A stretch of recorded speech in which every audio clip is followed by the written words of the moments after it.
English literary terms में ये हमारी अगली टर्म है फेबल, मीन्स सबक-आमोज़ हकायत।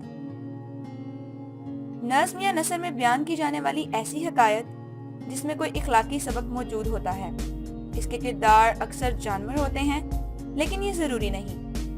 कभी कभार जानवरों के अलावा निबातात और जमादात भी हो सकते हैं। छठी क़ब्ल मसीह में एसोप से मंसूब फेबल्स दुनिया की कदीम तरीन फेबल्स हैं। इसके अलावा ला फोंटेन की हकायात का मजमुआ भी अहम है। जॉन ग्रे और इसके अलावा भी कई राइटर्स ने फेबल्स लिखी।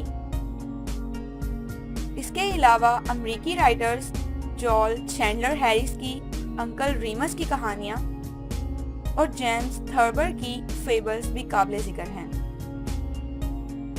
A fable is a story exemplifying a moral thesis in which animals talk and act like human beings.